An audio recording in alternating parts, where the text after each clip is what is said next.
টোটালে আগে আমি আলনার ডেসক্রিপশন দিই। দেখো আলনার এই টোটাল একটা আছে আপার এন্ড, লোয়ার এন্ড আর আছে শেফট। ঠিক আছে, আপার এন্ড, লোয়ার এন্ড আর আছে কি তা শেফট। আপার এন্ডে কিছু জিনিসপত্র থাকে, এই জিনিসপত্রগুলো ভেরি ভেরি ইম্পর্টেন্ট, তার আইডেন্টিফিকেশন আছে বাস ডিটারমিনেশন। প্রথমে আলনা হাতনিয়া দুই তিনটা জিনিস দেখবা। এক নম্বর হলো যে আলনার এই যে একটা গর্ত আছে, গর্তটা থাকবো সামনে। তাহলে লেখো যে আপার and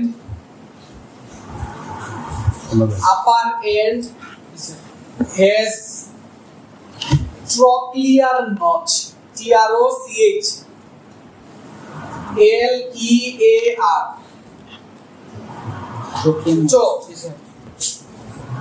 upper end has trochlear notch. Upper end trochlear notch আমরা এইভাবে ধরলে তো ট্রোক্লিয়ার নচ আপার এন্ডেই থাকে নাকিদা, এইভাবে ধরা যাইব। তাহলে প্রথম পয়েন্ট হচ্ছে আপার এন্ড has trochlear notch, আর মানে এটা এইভাবে ধরা যাইত না, আপার এন্ডে ধরা হয়। এরপরে লেখো যে the concavity of trochlear notch, এই যে কনকেভিটি, হ্যাঁ এটা কি দা অবতল না? জি sir অবতল। the concavity of the trochlear notch faces anterior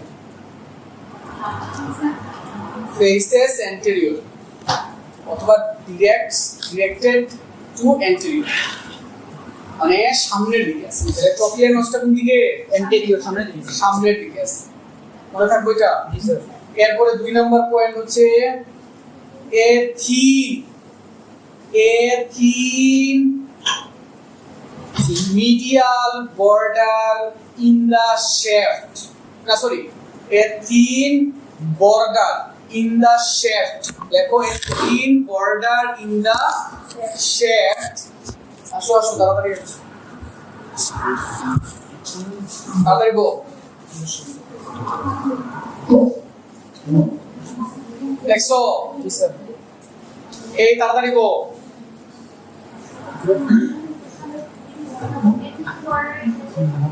A thin border in the shaft lies medially, LIES, lies medially, not medially, sorry, laterally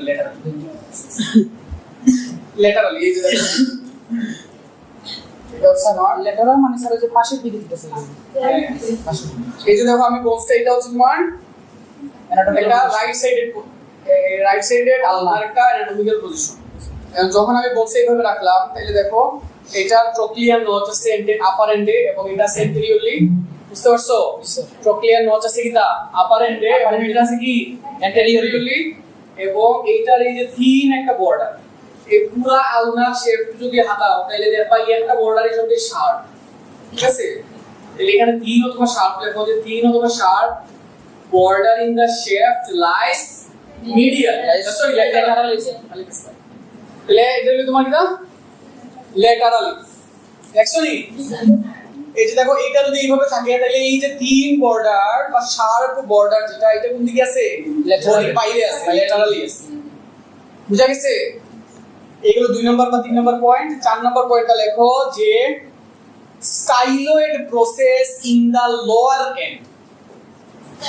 একটু দেখিলাও কইলাম পয়েন্ট সবে দেখো এই যে চোখা যে অংশটা আছে না, এই অংশটার নাম কি দা? Styloid process. দেখো যে styloid process in the lower end, styloid process in the lower end lies posteromedial, মানে posteriorly থাকে আবার medially থাকে। দেখছো? তাইলে এই যে আমরা একটা আলনা ধরলাম, এই আলনার একটা হচ্ছে শুধু দেখা হয় তো এটা হচ্ছে আপার এন্ড ট্রোক্লিয়ার নচ আছে। ট্রোক্লিয়ার নচটা directed anteriorly, but the concavity of the trochlear notch directed anteriorly. A thin sharp border in the shaft lies laterally. ঠিক আছে? Styloid process lies, দেখো এটা যদি আমি এইভাবে ধরি তাহলে এটা পেছনের দিকে আছে স্টাইলয়েড প্রসেসটা, এবং সেটা একটু মিডিয়ালি কাট করা, মানে একটু বডির দিকে বাঁকানো থাকে। তাহলে the styloid process in the lower end lies posterior সবে বুঝছো এই যে পয়েন্টগুলো আমরা বললাম এরপরে কিছু আইডেন্টিফাইং পয়েন্ট তোমার এমনি ধরতে পারবে যে এই যে সাইডের যে গর্তটা এই সাইড যেমন একটা আলনা যদি আমি এইভাবে ধরি একটা সাইডে একটা গর্ত আছে সাইডে কি আছে একটা গর্ত আছে দেখছো এই সাইডে একটা গর্ত আছে এই সাইডের গর্তের মধ্যে কিটা লাগে এটার মধ্যে রেডিয়াসের হেড লাগে তাইলে এটার নাম হচ্ছে রেডিয়াল নচ মনে থাকবো নি যেহেতু রেডিয়াসের হেড লাগে তাহলে রেডিয়াল নচ সহজ হিসাব বুঝতে পারছো এটা হচ্ছে রেডিয়াল নচ স্যার নচ মানে কি গর্ত স্যার? গর্ত বলতে অনেক বড় গর্ত না যেমন এটা গর্ত এটা হচ্ছে হালকা গর্ত দেখছো রেডিয়াল নচ রেডিয়াল নচ আলনার এই যে একটা সাইডে থাকে হচ্ছে তোমার স্পেশালি ল্যাটারাল সাইডে আপার এন্ডের ল্যাটারালি থাকে কি রেডিয়াল নচ এখন এই আলনার হচ্ছে ইন টোটাল আলনার সারফেস আছে কয়টা একটা হচ্ছে এন্টেরিয়র সারফেস একটা হচ্ছে মিডিয়াল সারফেস আর একটা হচ্ছে পোস্টেরিয়র তাহলে তিনটা সারফেস একটা হচ্ছে এন্টেরিয়র একটা হচ্ছে মিডিয়াল একটা হচ্ছে পোস্টেরিয়র সারফেস তার বর্ডার আছে তিনটা একটা হচ্ছে ল্যাটারাল বর্ডার একটা হচ্ছে তোমার মিডিয়াল বর্ডার আর একটা হচ্ছে পোস্টেরিয়র তিনটা বর্ডার তিনটা সারফেস সারফেস আছে anterior surface medial surface posterior surface দেখছো স্যার এগুলা কিন্তু পুরো আপনি ব্যাখ্যা করে লিখবেন না এন্টেরিয়র শুধু এএনটি পোস্টেরিয়র মানে পিওএসটি ল্যাটারাল মানে এলএটি এইভাবে লিখে রাখো বুঝছো নি এন্টেরিয়র মিডিয়াল আর হচ্ছে তোমার পোস্টেরিয়র বর্ডার আছে তিনটা একটা হলো কি ল্যাটারাল বর্ডার একটা হচ্ছে এন্টেরিয়র বর্ডার আর একটা কিটা বললাম পোস্টেরিয়র দেখছো স্যার বর্ডার হচ্ছে একটা ল্যাটারাল বর্ডার একটা হচ্ছে এন্টেরিয়র বর্ডার আর একটা হচ্ছে পোস্টেরিয়র দেখছো স্যার এরপরে এইটার একটা এই যে ট্রক্লিয়ার নচ আছে না এই ট্রক্লিয়ার নচের ঠিক নিচে হাত দিলে দেখা যায় যে একটা রাফ একটা মানে খসখসে একটা জায়গা আছে এই খসখসে জায়গাটার নাম হচ্ছে আলনার টিউবারোসিটি আপার লেখো যে ulnar tuberosity in the upper end below trochlear notch ulnar end ulnar tuberosity at the upper end below trochlear notch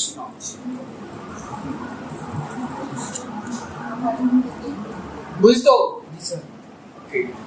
তাইলে এই যে বোনসটা আছে না এই বোনসের তখনই তোমার ধরবা যে এই যে তোমার একটা আলনার টিউবারোসিটি এই জায়গার মধ্যে আসলে কি থাকে আলনার টিউবারোসিটির মধ্যে কি থাকে তাইলে তুমি কইবা যে স্যার এখানে একটা মাসল কি মাসল যদি ধরো একটা হই পড়ার আর কোনো দরকার নেই তবে স্যার জানি না শেষ স্যার জানি না এটা না জানলে কোনো পেশেন্স না কিন্তু মাসল যে থাকে কেন পড়া এখানে একটা মাসল থেকে ব্রাকিয়ালিস মাসল এই মাসলের ইম্পর্টেন্সটা কি কারণে কি তার লাগি জিগে পাই কিটা থাকে মাসলের কারণ হচ্ছে এই আলনা যখন আমি এই আমার হাতে এদিকে আছে না ঠিক আছে এখন মনে করো আমি সাগরে মনে করো এটা থাপ্পড় মারতাম অমনে মারবেন থাপ্পড় অমনে মারো যে মনে করো থাপ্পড় মারতাম না ওর মাথা কাছে থাপ্পড় মারতাম অমনে এই যে হাতটা ঘুরাই না এই যে হাতটা ঘুরাই এই হাত ঘুরানোর ক্ষেত্রে এইখানে একটা মাসল থেকে এই মাসলটা হাতটা এইভাবে আনে মানে রেডিয়াসটারে তার উপরে আনে বুঝতে পারছো যেমন এটা হচ্ছে একটা রেডিয়াস আমি যদি এটা এইভাবে লাগাই তাহলে এইখানে একটা মাসল থাকে যে মাসলটা রেডিয়াসটারে এইভাবে আনে এই হাতটারে আমরা এইভাবে প্রোটেক্ট করতে পারি সো সেটা হচ্ছে সুপাইনেট এটা হচ্ছে প্রোটেক্ট হাতটা নিচের দিকে দেওয়া বুঝা গেছে তাহলে জাস্ট হইবা কিটা আমরা এখানে একটা মাসল থাকে বুঝতে পারছো ওকে আরেকটা জিনিস হচ্ছে তোমার আরেকটা জিনিস করবা এটা হলো কি তোমার এই যে একটা বর্ডার আছে এই যে একটা বর্ডার এই বর্ডারের নাম আমরা কতদিন কিনা পড়ছিলাম লেকচার বর্ডার ঠিক আছে বাট আমরা বলতাম না রেডিয়াসের ক্ষেত্রে বলছিলাম যে সেম বর্ডার ইন্টারোসিয়াস বর্ডার এই যে দুটো বর্ডার এই যে দেখো ওসিয়াস মানে কি দা বোনস আর দুইটা হাড়ের মাঝখানে একটা গর্ত তৈরি হয় না এই দুইটা হাড়ের মাঝখানে যে গর্তটা তৈরি হয় এই গর্তের পাশে বর্ডারে যে দুটো বর্ডারের সেম দুই বোনস একই বর্ডার নাম কিটা? Interosseous fossa। এটার ক্ষেত্রে আলনার ক্ষেত্রে ল্যাটারালি থাকে আর রেডিয়াসের ক্ষেত্রে মিডিয়ালি থাকে। সবে কি বুঝছো? এমন কি আছে বুঝছো না? সবাই কি আসনি? বুঝছো না? সবাই বুঝছে। তাহলে এতটুকু যদি কেউ জানে, আরেকটা জিনিস, জাস্ট একটা জিনিস ধরবা লাস্ট, এটা হচ্ছে লোয়ার এন্ডে, লোয়ার যে এন্ড আছে না, লোয়ার এন্ডে এই যে স্টাইলয়েড প্রসেস আছে না, এই যে স্টাইলয়েড প্রসেসটা কিটা বোঝা যায়নি, বোঝা যায়। এই যে হাতের মাঝে, এই যে হাতের এই যে মিডিয়ালি, এই যে এটার মতো গড়ি লাগাই, হ্যাঁ সুতা নাই, এবার আর যেটা ফিল করা যায় ও জিনিসটা হলো স্টাইলয়েড প্রসেস। এই যে জিনিসটা দেখা যায়, বুঝছো? হ্যাঁ এই যে এটা হলো স্টাইলয়েড প্রসেস। সবাই বুঝছো নি? সবাই পাইছো স্টাইলয়েড প্রসেস? আরে যেটা উৎসব হয়ে বুঝাচ্ছে ওটাই স্টাইলয়েড বুঝছো নি? ঠিক আছে, এটা হচ্ছে স্টাইল। তখন আদি দেখাই কইবা এটা কি থাকো, এটা হলো স্টাইলয়েড প্রসেস। বুঝছো? আরেকটা জিনিস এখান থেকে জাস্ট আরেকটা জিনিস লক্ষ্য করেন, সেটা হলো একদম সিম্পল একটা জিনিস। এইখানে এখানে যদি এখানে মনে করো এই কিছুদিন আগে একটা রোগী আমি পাইছি এরকম, মনে করো এই বোনসটা বিশেষ করে বয়স্কদের ক্ষেত্রে বা যাদের ডায়াবেটিস আছে, তারা যখন কোনো বয়স্ক রোগী যখন উপর থেকে যখন পড়ে, যে কোনো বয়স্ক মানুষ যখন উপর থেকে যখন পড়ে, মনে করো যে একটা চেয়ারের উপরে উঠে মনে করো কিছু একটা লারের আটটা চেয়ার বিছলে পড়ে গেছে, ফললে হাতটা মনে করো এইভাবে পড়ছে, হাতটা যদি এইভাবে যদি হাতটা যদি মাটির পড়ে, তাইলে হাতের পুরা ভরটা লাগে তোমার এই লোয়ার এন্ডে, বুঝছো নি? লোয়ার এন্ডে লাগে। লোয়ার এন্ডে লাগলে তোমার এই যে বোনসটা আছে না, এই বোনসটা তোমার পেছনের দিকে যায়, মানে এইখানে টুকরা হইয়া লোয়ার এন্ড ভাঙ্গিয়া পিছের দিকে যায়। সবাই বুঝছো নি?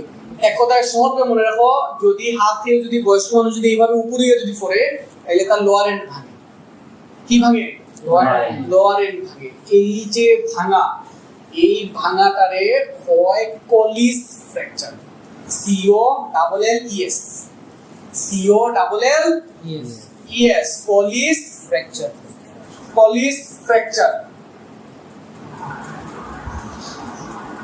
দেখছো?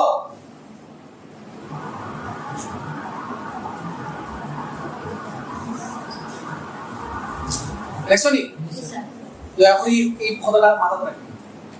এই ফ্র্যাকচারের নাম কি দা? কলিস ফ্র্যাকচার। কলিস ফ্র্যাকচার দুই তিনটা লাইন কইরাম, যদি এই দুই তিনটা শব্দ যেগুলো কইরাম যে অবশ্যই মাথাতে রাখার লাগে, এগুলো মাথাতে রাখবে। এই প্রশ্নগুলোর উত্তর যদি পারো, এর অন্যগুলো না পারলেও পাসো। বুঝতে পারছো? তাহলে কলিস ফ্র্যাকচার মনে থাকবো। এটা হলো কি রেডিয়াস এবং আলনা শেষ। এখন আমরা জাস্ট একটা আর্টিকুলেটেড হ্যান্ডটা যদি করি, তাহলে আমাদের মোটামুটি সুপ্রেট শেষ, সুপিরিয়র এক্সট্রিম। তাহলে আর্টিকুলেটেড হ্যান্ড দেখো, আর্টিকুলেটেড হ্যান্ড একদম সহজ একটা জিনিস, খালি একদম বেসিক দুই তিনটা জায়গা দিয়ে মাত্র প্রশ্ন ধরো, তাহলে এতটুকু যদি বলতে পারো আশা করি পাস। আর্টিকুলেটেড হ্যান্ড প্রতিটা জায়গাতে তোমরা কিন্তু জাস্ট বেসিক যে তোমরা জায়গা মতো জিনিসটা ধরতে পারছো কিনা এবং বেসিক বোনস গুলা জানো কিনা, জাস্ট এতটুকুই তোমরা ধরা। কোনো ধরনের কোনো মাসল অ্যাটাচমেন্ট ভুগি চুগি কোন জায়গায় কোনো না থাকে, এটা কিছু করা না, এগুলো পড়িয়া মাথা নষ্ট করার কোনো প্রয়োজনই নেই। বইয়ে কিন্তু অনেক কিছু আছে সেগুলো, কিচ্ছু পড়বা না, জাস্ট যতটুকু পড়িয়া অতটুকু দেখতে যাই। 100% শিওর তারা ফার্স্টই অনার্স। বুঝছো? এই যে এটা হলো কি একটা কিটা আর্টিকুলেটেড হ্যান্ড, আর্টিকুলেটেড হ্যান্ড হাতও লইয়া, এটা ডাইনা না বামা, এটা বুঝার সিস্টেম আছে। পয়লাই দেখবা এই বুড়া আঙ্গুল, বুড়ি আঙ্গুল কোনটাই কেন ওটা বুড়া আঙ্গুল, ঠিক আছে? বুড়া আঙ্গুল মিলে একদম সহজ। এটা আমি হাতের লোক যদি ওইভাবে রাখি দিতে ডাইনা তো লোকে যায়, ঠিক আছে? তাহলে এটা রাইট সাইডেড আর্টিকুলেটেড হ্যান্ড। এখন তুমি এটা কিভাবে ব্যাখ্যা করবে? Sir this is a bones of right sided articulated hand কইলা, তারপরে কইবা দা দেখো, লেখো যে দা concavity of this articulated head lies anteriorly। এই যে দেখো হাতটা যদি আমি এইভাবে যদি রাখি, হাতের এই সারফেসটা কনকেভ না? এই কনকেভটা কোন দিকে থাকে? সামনের দিকে থাকে না? এটা হচ্ছে একটা অ্যানাটমিক্যাল পজিশন। তার ব্যাপারে কি বলছি? concavity of the articulated head lies anteriorly। এই যে কনকেভিটিটা আছে কোন দিকে? সামনের দিকে, anteriorly। মনে থাকবো? বুঝছো না সবে? বুঝছো না? কিটা বুঝছো না? এই যে একটা হাত, এই যে আমি রাখলাম, রাখিয়া তোমার হাত মনে করো আমার এই যে নর্মাল হাতটা এইভাবে আছে, এই হাতের কনকেভিটি কোনটা? ওটা না ওটা? কনকেভ মানে অবতল স্যার। কনকেভ মানে কি? কনকেভ মানে হচ্ছে অবতল, অবতল মানে হচ্ছে এই গর্ত, সহজ হিসাবে গর্ত। হাতের গর্তটা কোন দিকে থাকে? সামনের দিকে না পিছনের দিকে? সামনের দিকে থাকে। এইটাই ইংরেজিতে বোঝায় যে concavity of the articulated hand lies Anteriorly। সামনের দিকে থাকে। শেষ। বুঝতে পারছো? তাহলে ঠিক উল্টাটা, কনভেক্সিটি কোন দিকে থাকে? Posterior। লেখো 2 নম্বর পয়েন্টে কনকেভিটি, কনভেক্সিটি লাইস posterior।